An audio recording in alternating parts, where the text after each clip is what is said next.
With us today, we have myself, Timothy Jester, we have Chair Campbell West, and then we have Interim Executive Director Ashley Batchelder, as well as our new Finance Director, Capri Harston, and Vivian Fox, who keeps everything running for these meetings. Thank you all. Pursuant to provisions of Tennessee Code Annotated 2.68.030 of the Metropolitan Code of Laws, please take notice that decisions of the Arts Commission may be appealed to the Chancery Court of Davidson County for review under a common law writ of certiorari. Any appeal must be filed within 60 days after entry of a final decision by the Commission. Any person or other entity considering an appeal should consult with an attorney to ensure that time and procedural requirements are met. All right. Let's move forward with public comment. Vivian, do we have any public comment today? We do not have any public comment submitted, and we do not have any public comment in person today. Thank you. With that, we will move to approval of the minutes for April 15, 2025. I read over these before we got here and don't see any corrections. Does anybody else see any corrections that need to be made? Did I miss anything? With that, I guess I'll make the motion to approve. Do I have a second? Second. All in favor? Aye. Aye.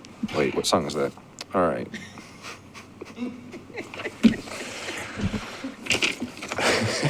I don't know.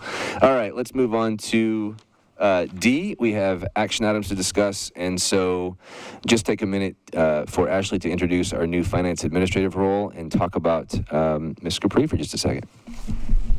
Yes, good afternoon. So Capri has been with us for about, 6 weeks. Correct me if I'm counting incorrectly. But she is going to be such an important part of the work that we're doing in this committee. And so I wanted we did a brief introduction at the commission meeting, which was her first day. And so now that we're a little ways in, I wanted her to just be able to have an opportunity to, just briefly share sort of how she's approaching getting navigated to the metro system and just, how you're thinking about your role so that as we continue and deepen our work together, we, understand who you are, what your role is, and that kind of thing. So how's it been going? Well, good afternoon.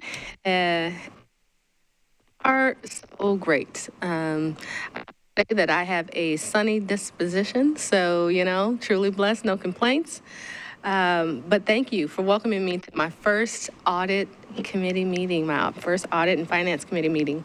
Again, I am Capri Harston, and my role is the finance and operations administrator and HR liaison for the Arts Commission.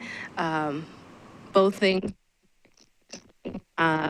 from my long-standing career in business and finance, and leadership being one of those thrusts I retain very highly. But as this is my first audit committee meeting, I did want to take a moment to kind of update you on my progress, the things that I've been doing since coming aboard on April 30th. So my goal was to really hit the ground running. So in accordance with audit finding, right, and A2, very serious. I have met with Metro Finance, Human Resources, I've met with legal, budget, procurement. I've also completed all of the relevant trainings for those departments so that I am, can just get well on my way into taking on more roles of the finance administrator. And so try to take the weight off of Ashley's hands there, try to lift some burdens there. Let's see, so I've established those relationships, and I am continuing to meet with department heads to do the same. But that said, I would like to take this opportunity to ask this committee the types of things that they would like to see financially, right? The types of reports that you would like to see. I want to make sure that I'm giving this committee what it needs in order to function efficiently and effectively. So that would be one of my asks, is to just kind of guide me in that way so that I know that I'm prepared each committee meeting for what you desire. Some of my thoughts on that were timelines with the audit updates, projections, budgets, that nature.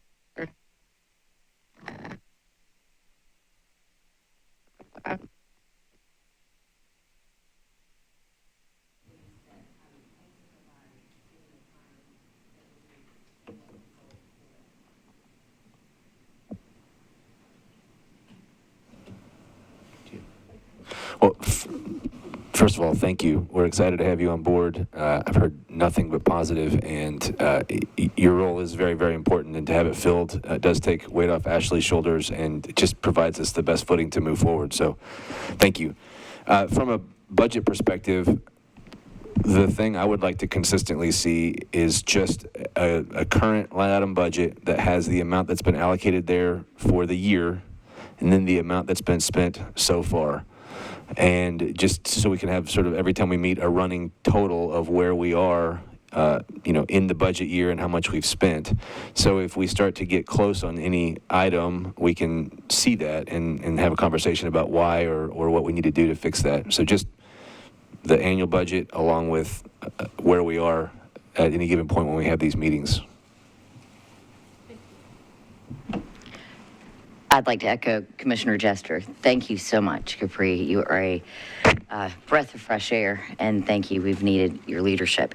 Agree with Tim. We've needed projections, I believe, for both this committee and for full commission, and kind of up-to-date financials, like 30,000 foot. And then if you see anything that we need to be aware of, in the past, there's been a few things that the commission did need to be aware of and we weren't. And so if we could kind of get a good thumb on that and just trust you to guide us through our way. And thank you for everything indeed. What about Ashley? Can you think of other things that...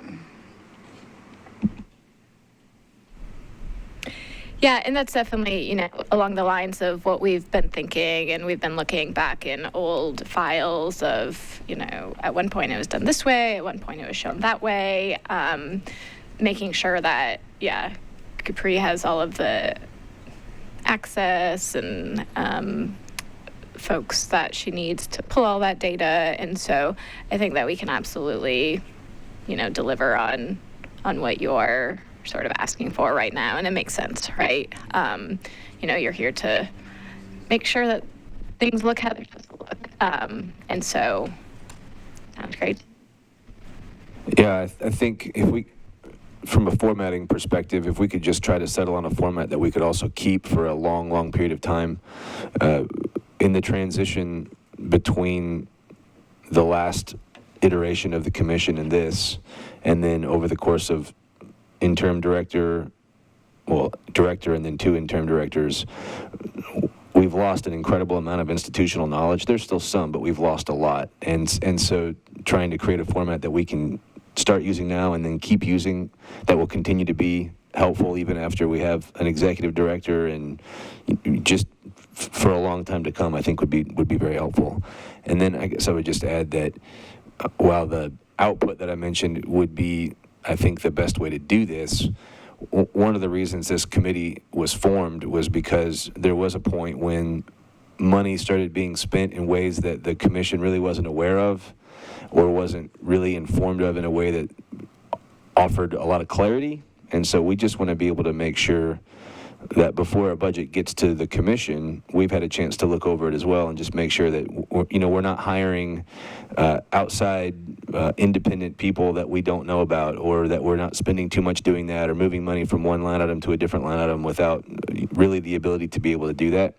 So I think the most simple format, the most readable format is going to be helpful, and then one that we can just use over a long period of time moving forward.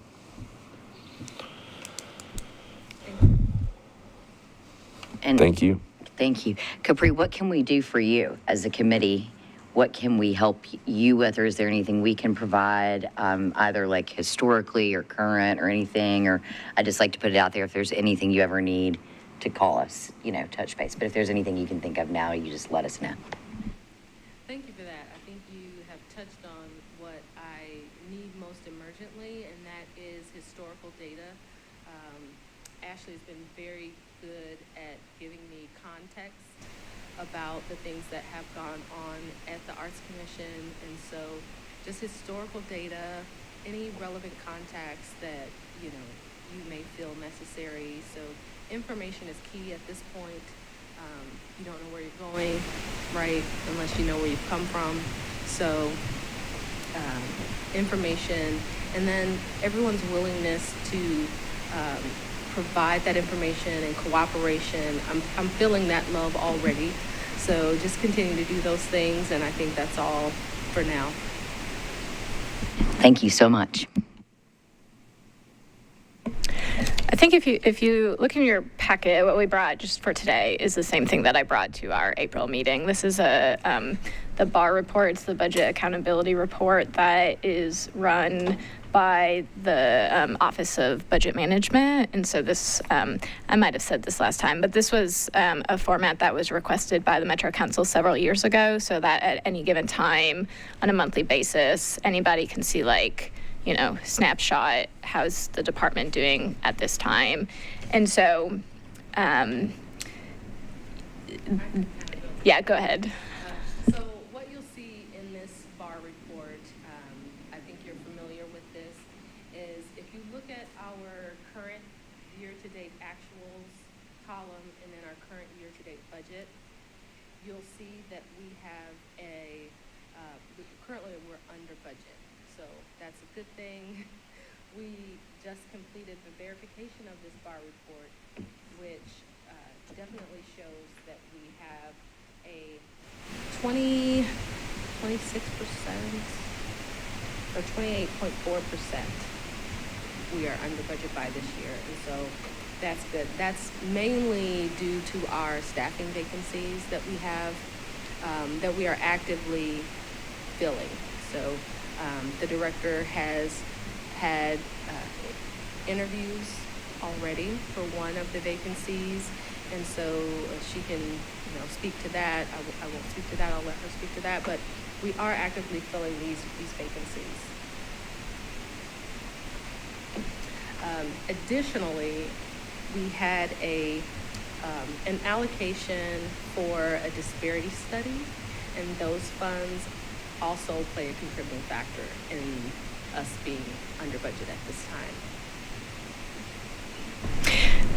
Wait, you were going to say something?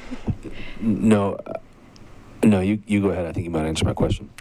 I just wanted to provide any clarification about that last part that Capri just said, and you'll see it when we walk through the 26 budget. You'll see that coming out of our budget that we're getting ready to go into. And so everybody, if you dig into your memory of last year, you would probably remember that the Metro Council allocated a one-time allocation of up to $215,000 to do a disparity study for a number of reasons that the chair might want to speak to as well. That did not happen last year. We had the changes in leadership and a focus on the requirements of the audit and the work to get the grant cycle going at a sort of expeditious timing. And so I just want to confirm that that was one-time funding. It's not in our budget moving forward. And just provide any clarifying information about what a disparity study is as well, because I think that there was a lot of discussion and potential confusion last year. And this is not to dive into a policy deliberation about that, but a disparity study is a legal process that would allow you to use race or sex as a criteria for typically contracts, government spending, public purchasing. And so at the time, a couple of years ago, there was discussion about, is there a desire to incorporate race explicit language in the grant guidelines? And so that's sort of where some of that came from. Right now, the Metro Arts grants or our contracts in other areas of our work do not use race as a criteria for funding, and we don't have any recommendations to do so. And so right now, given the priorities of the department and where we're focused on, it's not necessary for our work, or that would be my recommendation to you as the interim director, that it's not necessary for our work. And so the amendment that put that money in our budget for last year, it is one time, and so that's coming out of our budget. You'll see that when we walk through the information here.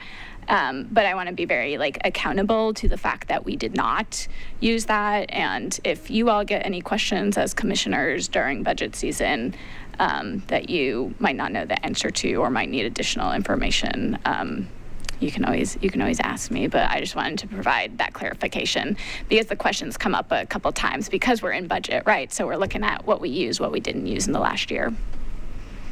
Something I should probably be clear on that I'm not.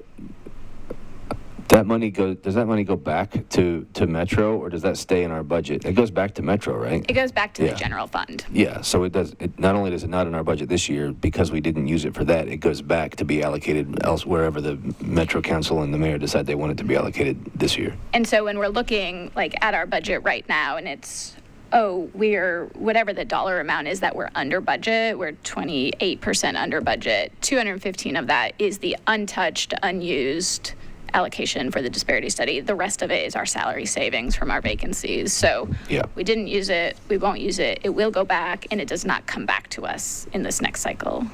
Got it. Thank you.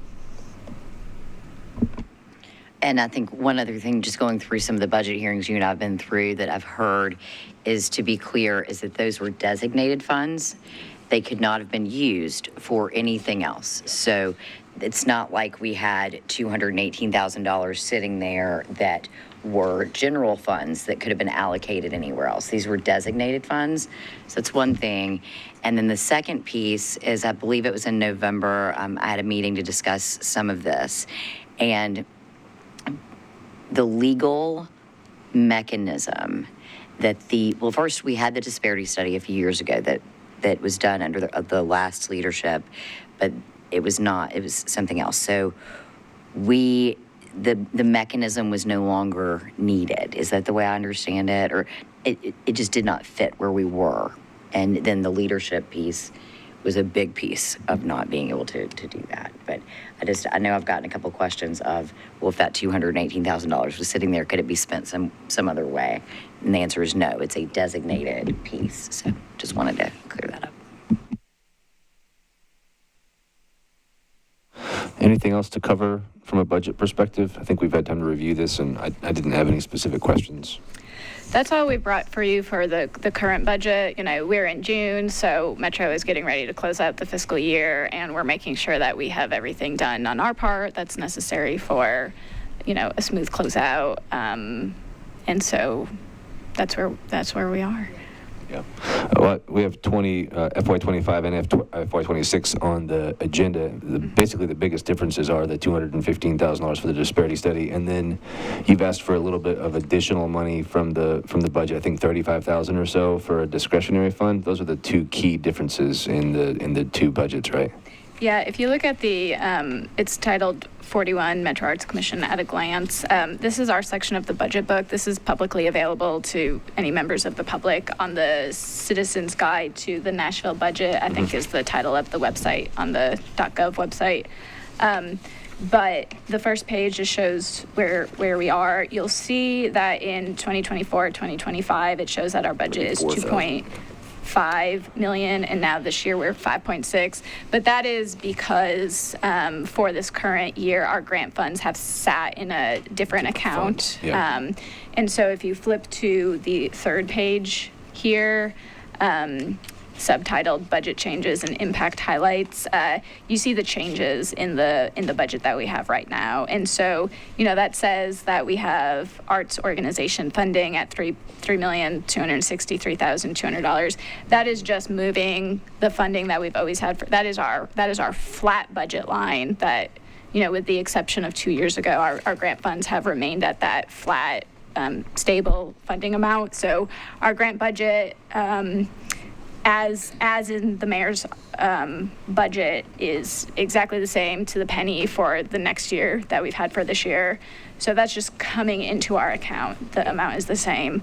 We do have $75,000 allocated here that's titled for rent, and that is rent for potential move. And so I think everybody knows, or if you don't know, we have a date, or we know that we will need to be out of this building. There's several other tenants in this building. It's not just us, and so all of us are looking for a new home. We're working with General Services and other folks in Metro to identify where we're going. I don't have exciting plans to tell you about where we're going yet, but we do have that in the budget if that happens in this fiscal year, so that we can cover rent in a new space if needed. And then the third thing on here is the equity study. That is what I've been referring to as the disparity study. You see that's being taken out of our budget, so it's in parentheses, that's coming out.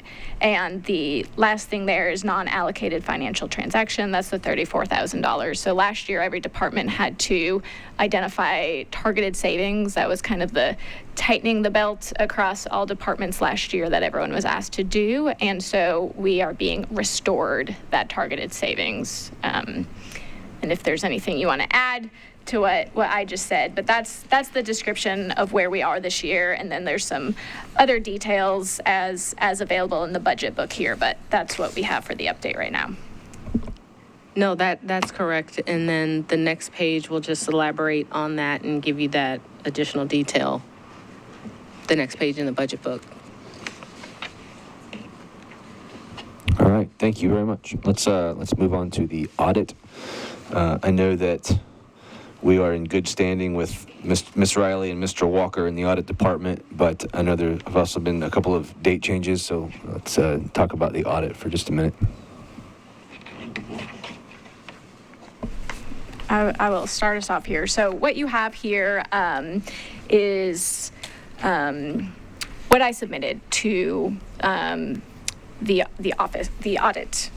auditors on May the 11th. And so they gave me an opportunity to provide an updated implementation plan. I think we spoke about this at our meeting, at our previous meeting, but just given some of the changing timelines that we've had. And so, and they will reissue the audit report with this attachment instead of the previous information that was submitted. So this is what we are going to be working on as our baseline, our framework with them moving forward. And so I provided you the cover letter that went along with that.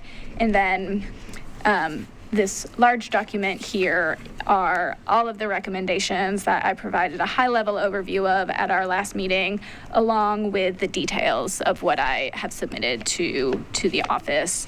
And I'm not going to go through this here, but I thought what we could just give you a highlight for is really looking at the earliest dates that we have on here. So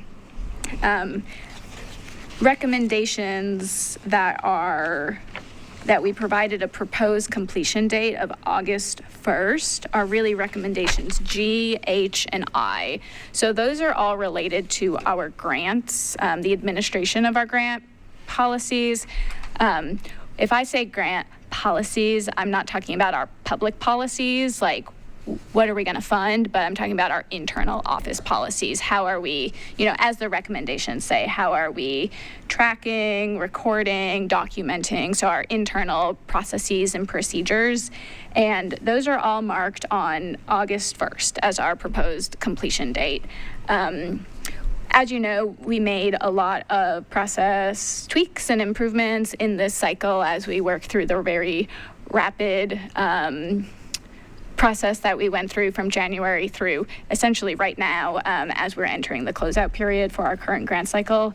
And so we we worked out a lot of things to improve those policies, and now we are getting ready to do it again for our FY26 grants. And so we are using the recommendations in the audit to make sure that everything we are doing right now is clearly documented, that our roadmap is shown. I think you all hear me talk about like narrating our work a lot, and so we put a lot of work and effort and time into making sure that what we're doing is also written down and organized and easy to follow, so that when we have the audit, the follow-up audit, whenever that will happen in the future, it'll be very clear, right? So what I have provided you here, so I'm now looking at this several page document that has the draft watermark on it. So I thought that I would provide this as sort of an illustrative example of how we're moving through this process. And again, I'm not going to read all of these 16 pages out loud to you, but I wanted to give you like where we are here. So I've titled this Summary of Written Policies and Procedures, really about recommendations G, H, and I that, again, like I said, are about our grants. So let me see. G through I, I've noted at the bottom half of the page onto page 2. We are developing, or we are in the development phase, or we are in the editing and review phase of several different SOPs that are responsive to these edits. And so in the box here at the top, I'll just read them out loud for purpose of, narrating our work as well.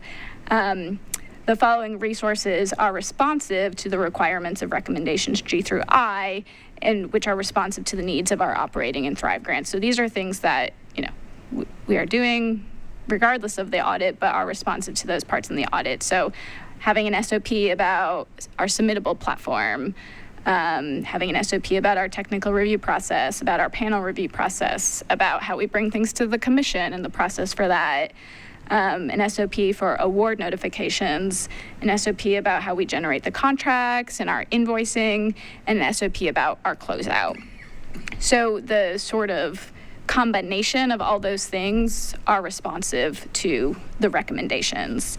And so then what you have on the bottom of the page and on the page 2 here are the specific recommendations and which SOP will have responsive information. So for example, recommendation G1 is to establish policies and procedures that ensure all grant applications are recorded, reviewed, tracked, processed, scored, and that award amounts are communicated to stakeholders. So that doesn't just live in one document, right? That will live in the SOP about submittable, where we're explaining all the features that we use to track, document, store this information. That will be in the technical review SOP, the panelist SOP, the award notification SOP. And so you can read through the other recommendations that go on to page 2 there through J. So that's just kind of the roadmap about how we are going to make sure that we have work that is responsive to each recommendation.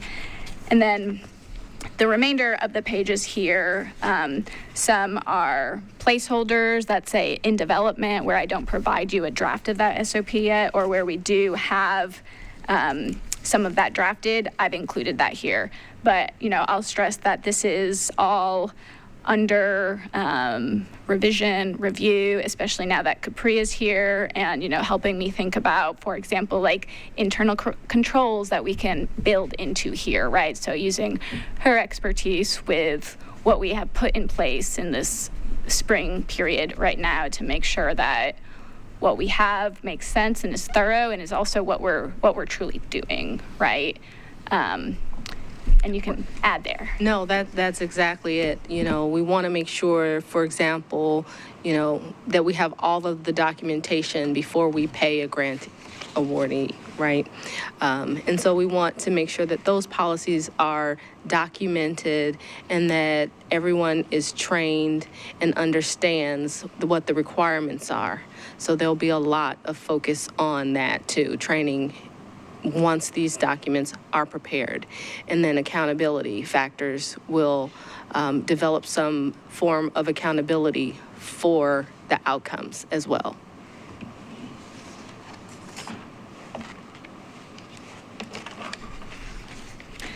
Yeah, so the substantive information in this document, beyond like the skeleton of what we are being fleshed out, is that we've included text for the technical review SOP for both Thrive and operating. With notes, like at the beginning of that, we explain every year the technical review SOPs need to be updated, right? Because there are specific criteria for the grants that might change. There are dates in those SOPs that will certainly change when we're looking for those things that are based on the guidelines that, hopefully we'll have stable guidelines for a little while, but this is something that will be changed every year, right? So we will flag those things in the SOP that need to have that attention there. And we are we're making tweaks in a lot of this. I don't know that if you want to hear examples of the things that we are changing, happy to share that. But I don't want to get too into like the operations of it if that's unnecessary. Or you can flip toward the end on page 12. We have our contracting and invoicing SOP, and so. What is laid out here is how we did the invoicing process this year, which is responsive to the recommendation that there is no payments sent out without a duly executed grant contract, right? So this includes how we label our documents, how we store and organize and archive our documents. It provides details about how we're checking invoices against contracts and who is doing that, what are the platforms that we use, and you'll see my note here. If you remember, we got a lot of support from Metro Legal in the development of the contracts, generating the contracts, and so we are making sure that we're providing or that we're collecting all the information that we have, so it is clear, so that anybody can really pick this up and know, have a good How to get started and clear what starting. to do. Yeah. And so that we don't drop the ball, if someone is out, a member of our team can pick up where it was left off. This is so needed, and as being on the commission for 6 years, I'm so grateful for this. I think for the staff internally, everywhere, it's a terrible, example I tend to use. It's like, get hit by a bus, who's going to know what to do, right? And this is going to provide so much of that. So thank you both so much, and it addresses so much of the audit. Thank you. Thank you. I love a process. People always hear me say, what's the process? Well, What's the having process? come into this a year and a half ago, and much of that having been eliminated was mind-boggling and hard to imagine. And so seeing it come back and actually watching us make substantive moves forward is heartening. So thank you. Anything else that we need to cover about the audit? We've covered the budget. We've covered the audit. Just want to wrap up the audit if there's nothing else. If there is, go ahead. I will just say, so that you know my assumption, in case that is not your assumption. Obviously, this is not in a final format. Even if it were in a final format, I do not intend to be asking you to vote on approving our internal policies and procedures, because that's really operations, right? And so I just want to make sure that we have clarity of your governance role here is making sure that we're making progress on this, and that you can look at it and ask questions and say, yeah, that makes sense. But I don't intend asking you to, approve our personnel policy book or our grant policy and procedure SOPs as committee members. So I just want to make sure that that is your understanding as well. That's my understanding. And my understanding of our role is just to make sure, as we have up to this point, that every time we get together, more has been accomplished, and that the auditors are happy with the progress that we've made. And I've seen progress every time we've met, and it is my understanding that the auditors are happy with the progress and the timeline that's been laid out. So as long as I didn't have any anticipation that we'd be voting on anything that you mentioned, no. No, and to be clear, the commission would never vote or have anything to do with internal SOPs. That is operations. If operations were to go sideways and things were not milling along, that's when, but this is just for the public and everything else is that internal operations SOPs are not policy of the commission. And so we oversee the director and then, so thank you so much. Yeah. So we'll move on. Do we have any new or old business that we need to cover at this time? Hearing none, I'll make a motion to adjourn. Thanks, everybody. Seconded. Thank you very much. Thank you all.